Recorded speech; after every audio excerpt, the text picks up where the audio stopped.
Welcome, ladies and gentlemen. Today we will start another topic given the name integumentary system. This topic is available in both English and Urdu. This video is in Urdu. For English, type Dr.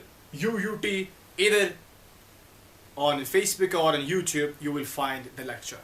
Let's continue in Urdu. Integumentary system.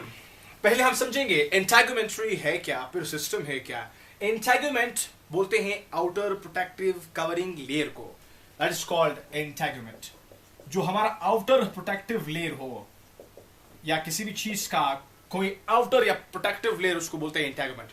System क्या है आप लोग जानते हैं. Sales, tissues, organs, फिर वो system बनाते हैं.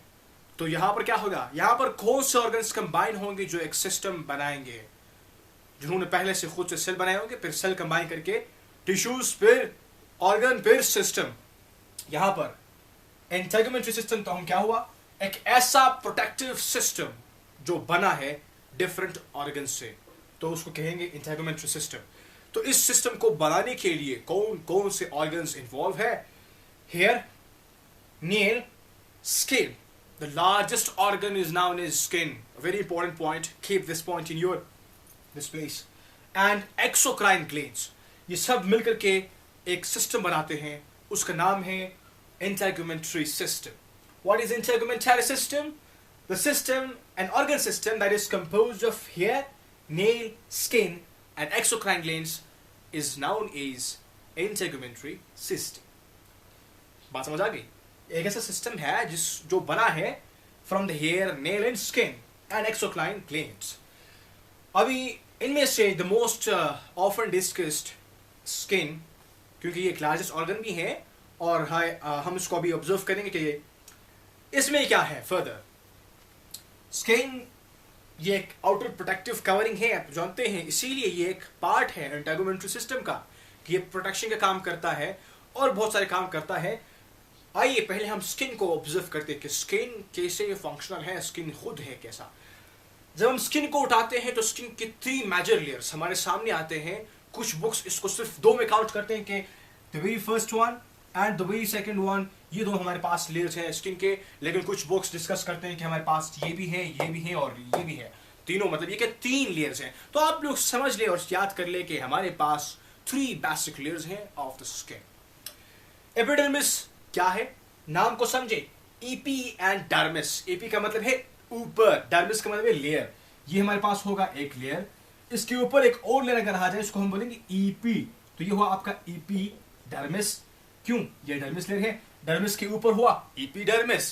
और इसके बाद नीचे क्या होगा, आप अगर जानते हैं बायोलॉजिकल फास्ट ईपी हाइपो, तो क्या होगा, अगर नीचे है उसके लिए हम वर्ड यूज करेंगे हाइपो. तो ये हुआ हाइपोडर्मिस. इस हाइपोडर्मिस के लिए डिफरेंट बुक्स ने, डिफरेंट लोगों ने डिफरेंट नाम यूज किए हैं. हाइपोडर्मिस, एंडोडर्मिस, सबडर्मिस, पता नहीं और भी होंगे मेरे ख्याल से. लेकिन जहां तक मैंने स्टडी किया तो मुझे यही तीनों नाम डिफरेंट लोगों में से, डिफरेंट लेक्चर्स में से, डिफरेंट बुक्स में से मिले. तो epidermis, dermis and hypodermis, endodermis and subdermis. क्या है ये? The very first one layer is called epidermis, फिर उसके बाद dermis, फिर उसके बाद hypodermis. स्किन इन से मिलकर बना है. अभी इनका एक एक थोड़ा सा करके फंक्शन जानते हैं कि ये काम कैसे करते हैं. Epidermis dead keratinocytes cells tissue से बना होता है. सेल्स होते हैं जो फिर कंबाइन करके टिश्यूज बनाते हैं और एक लेयर बन जाता है, उसको हम लोग बोलते हैं एपिडर्मिस. ये एपिडर्मिस जो है असल में एक डेड सेल्स टिश्यूज का कॉम्बिनेशन है, एक डेड सेल से मिलकर बना होता है जिसको हम लोग बोलते हैं केराटिनोसाइट्स. और उसके बाद है डर्मिस. डर्मिस उससे नीचे है. यहाँ पर डेड सेल हुआ तो यहाँ पर कुछ भी नहीं होता, लेकिन डर्मिस एक ऐसा पोर्शन है जहां पर हमारे पास क्या क्या होते हैं. डर्मिस में ब्लड वेसल्स की सप्लाई और नर्व्स की सप्लाई यहाँ पर पाई जाती हैं, जिसे हम लोग बात देते हैं डर्मिस का. और उसके बाद है हाइपोडर्मिस. हाइपोडर्मिस जो उससे बिल्कुल नीचे है. एंडोडर्मिस, सबडर्मिस भी उसे कहते हैं. इसमें क्या होता है, हाइपोडर्मिस में हमारे साथ ब्लड वेसल्स तो यहाँ पर आ गए, नर्व सप्लाई यहाँ पर होगी, लेकिन हाइपोडर्मिस में मौजूद है फैट्स और कनेक्टिव टिश्यूज. कुछ फैट्स होते हैं और कुछ कनेक्टिव टिश्यूज होते हैं. कुछ फैट्स और कनेक्टिव टिश्यूज आपस में मिलकर के क्या करते हैं, ये ऊपर का जो डर्मिस है और एपिडर्मिस है उसको मसल्स के साथ कनेक्ट करवाते हैं ताकि स्किन कनेक्टेड रहे आपके मसल्स के साथ और ये आपके पूरी बॉडी को प्रोटेक्ट करते हैं in a sense, in a general sense. और फिर फर्दर इसी एपिडर्मिस के मजीद लेयर्स हैं, एपिडर्मिस के लेयर्स हैं और फिर हाइपोडर्मिस आता है। एपिडर्मिस के मजीद जो लेयर्स हमारे पास हैं वो 5 हैं। Let's discuss that layers in our next video. हम उसको फिर एक निमोनिक के थ्रू भी याद करेंगे। तो till then this is in short the integumentary system. Hope so you got, and keep on sharing our videos with your friends and fellows. Thank you guys.